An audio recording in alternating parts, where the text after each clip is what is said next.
Throughout history, Africa has witnessed the tragic assassinations of numerous leaders who dared to challenge the status quo and advocate for the independence, sovereignty, and prosperity of their nations. These leaders, driven by a desire for self-determination and the pursuit of justice, found themselves targeted by world powers that sought to maintain or expand their influence on the continent. In this video, we delve into the plot against African leaders by world powers, reflecting on their unwavering commitment to their people and the lasting impact of their untimely deaths. Their stories serve as a stark reminder of the complex dynamics of power, the struggle for independence, and the sacrifices made by those who dared to defy the forces that sought to control Africa's destiny. Africa is the major producer of important metals and minerals such as uranium, used to produce nuclear energy; platinum, used for jewelry and industrial applications; nickel, used in producing stainless steel, magnets, coins, and rechargeable batteries; bauxite, cobalt, just to name a few. The two most profitable minerals are gold and diamond, producing about 483 tons in 2008, making 22% of the world's total production, and South Africa accounting for almost half the produce, then Ghana, Guinea, Mali, and Tanzania being the other major producers. In the same year 2008, 55% of world's diamond came from Africa. Botswana, Angola, South Africa, Democratic Republic of Congo, and Namibia being the largest producers. Backward to 2007, 12.5% of world's total oil production and 6.45% of total natural gas production came from Africa. Nigeria, Libya, Algeria, Egypt, and Angola dominates Africa's oil industry. This has led to conflicts as in Nigeria, guerrilla groups attacking oil infrastructure and stealing oil from pipelines since 1990. Reason being that foreign oil companies have exploited their labor while keeping most of the wealth. Now, with all these wealth-bringing resources in Africa, Western leaders have had no reason to give up on Africa and leave behind all the resources. In that light, they'll stop at nothing to avoid anyone from taking them out of the way. We'll be throwing a little light on the plot against Africa leaders and Ibrahim Traore being at risk trying to make a better Africa. Thomas Sankara. Thomas Isidore Noel Sankara was the president of Burkina Faso, who died by assassination on October 15, 1987. He was a Burkinabe military officer, Marxist revolutionary, and Pan-Africanist who served as president of Burkina Faso from his coup in 1983. Thomas Sankara served in the military as captain with Upper Volta, at that time from 1966 to 1987, and fought the Egeche Strip War. At 33, he became president of the Upper Volta Republic and launched social, ecological, and economic programs. Thomas Sankara's vision was promoting the well-being of his people by eliminating corruption and dominance of former French colonial power and fighting for equality. As sign of this rebirth, he changed the country's name from Upper Volta Republic to Burkina Faso, meaning Hand of Incorruptible People, with its people called Burkinabe, meaning upright people. Sankara's foreign policies were centered on anti-imperialism. He denied aid from organizations such as the International Monetary Fund, welcoming foreign aid from other sources, but tried to reduce reliance on aid by boosting domestic revenues and diversifying the source of assistance. He had a lot to implement, preventing famine, agrarian self-sufficiency, land reform, suspension of rural taxes, vaccination programs against meningitis, yellow fever, measles. He also focused on building schools, health centers, water reservoir, outlawed female genital mutilation, polygamy, and so much more. During Sankara's house arrest, a group of revolutionaries influenced by Western powers, led by Blaise Compaoré, seized power for Sankara, making him interim president. This same right-hand man, Blaise Compaoré, led the coup d'état against Thomas Sankara that led to his assassination. So much for being loyal. Another revolutionary African leader was Muammar Gaddafi. He was a Libyan political leader who ruled the country from 1969 until his death in 2011.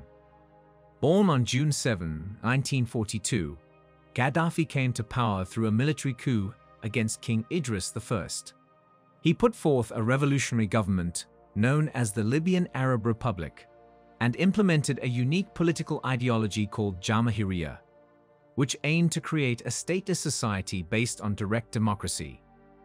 Gaddafi's rule was characterized by his strong personality cult, centralized control over the government, and efforts to promote Arab nationalism and anti-imperialism. Under his leadership, Libya experienced significant economic growth and improvements in education and healthcare.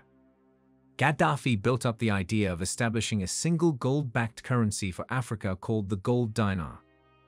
Conspiracy theorists are of the opinion that Gaddafi's new currency would have meant an entirely new banking system, which would have taken economic power from the Western powerhouses and, of course, a hard blow to the US dollar-based monetary system. Other theorists claim that he also wanted to remove his oil sales from the US dollar, implying no more trading hydrocarbon in US dollar. In 2011, during the Arab Spring uprisings that swept across the region, protests against Gaddafi's regime influenced by Western powers erupted in Libya. The situation escalated into a full-scale civil war, with Gaddafi's forces clashing with rebel groups supported by NATO airstrikes. Ultimately, Gaddafi was captured by rebel forces in October 2011 and killed under unclear circumstances. The NTC initially claimed Gaddafi died from injuries gotten from a firefight when loyalist forces attempted to free him, although a video of him being brutalized was seen before he was shot several times. Lumumba's death in 1961 followed on from that of opposition leader of Cameroon, Félix Moumi, who was poisoned in 1960. Sylvanus Olympio, leader of Togo, assassinated in 1963. Mehdi Ben Barka, leader of Moroccan opposition movement, kidnapped in France in 1965, and his body was never found. Eduardo Moulin, leader of Mozambique's Frelimo, fighting for independence from the Portuguese, in 1969 died from a parcel bomb. The loss of this group of revolutionary leaders who knew each other and had the same vision for Africa 50 years ago crippled each of their countries and Africa as a whole. The effects are still visible till date. Though we lost some of these leaders, many more keep being incarnated as time goes by.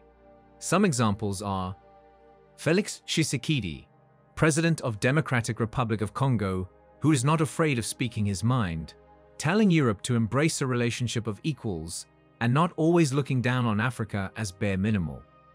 Nana Akufo-Addo, President of Ghana, who stands firm against the LGBTQ imposed on the Ghanaian community. He goes ahead to say it's not a priority to his people, Leslie stating that homosexuality will never be legalized in his presidency. Paul Kagame, President of Rwanda, who stands against neocolonialism, emphasizing that Africa possesses rich values that deserves respect from the Western world. Yoweri Museveni, President of Uganda, in May 2023, signed an anti-gay legislation defending Uganda's cultures and Africa as a whole. Despite facing criticism and threat of economic sanctions from Western powers, he stands clear with his decision and further calls on the Western powers to respect their decision. William Ruto, President of Kenya, who is strongly against every summit held and calling out 54 presidents to sit in front of one president like children summoned for a word. He adds that if there should be any summit with any country, American, Japan, Russia, representatives will be sent from Africa to represent all 54 leaders. Colonel Assimi Goïta, President of Mali, banned activities of all non-governmental organizations financed or supported by France, including those in with humanitarian works. He went ahead to oust French media outlets like France 24 and Awfully from Mali, and in 2020 ordered departure of French troops who had been in the country for a decade without sign of progress. Actions indeed speaks louder than words.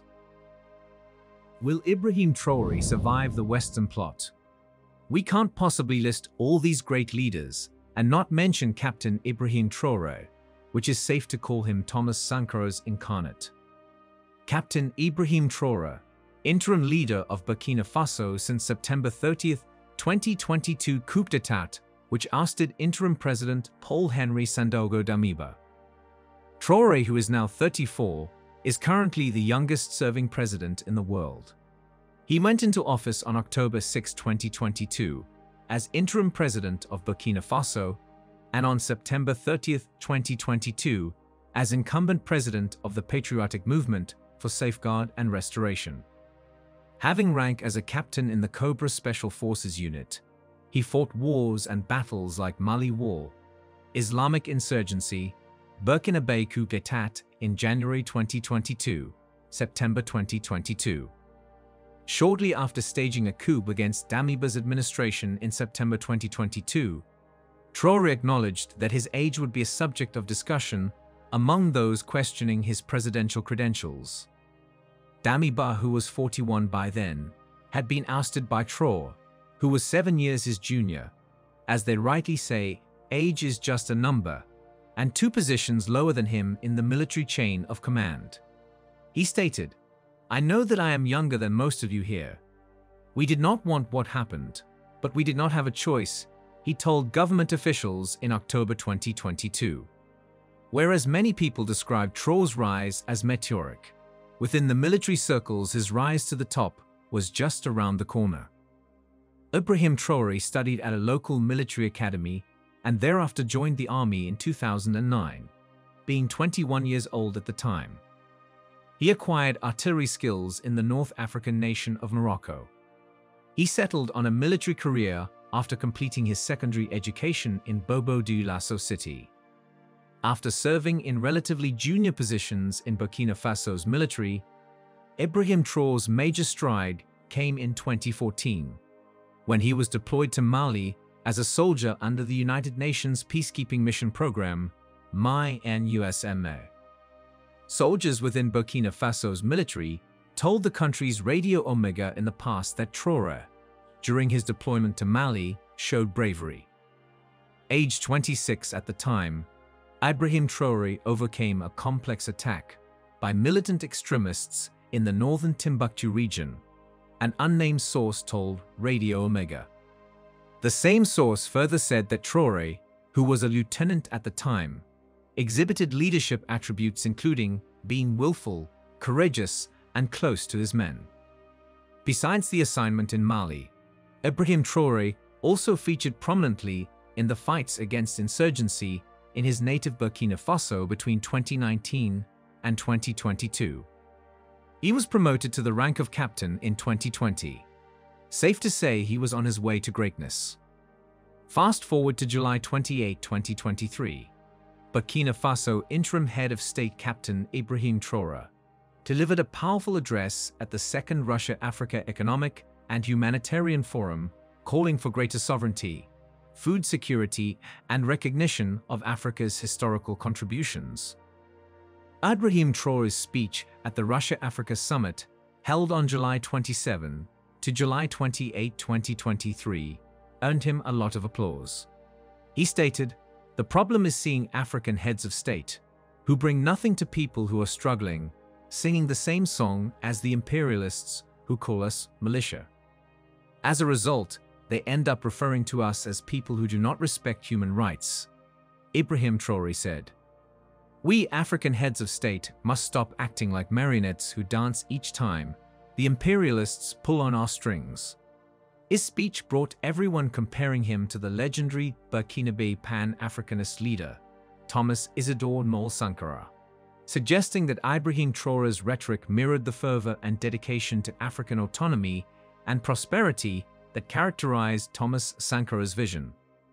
At this point, let's go down memory lane when Thomas Sankara said, "Kill Sankara, and 1,000 of Sankaras will be born." A few things Ibrahim Traoré plans to do as to continuing Thomas Sankara's vision for Africa are: 1. Prioritizing education. 2. Addressing inequality. 3. Improving healthcare. 4. Protecting the environment, in line with Sankara's belief in sustainable development, which had him combating desertification in the Sahel by planting over 10 million trees.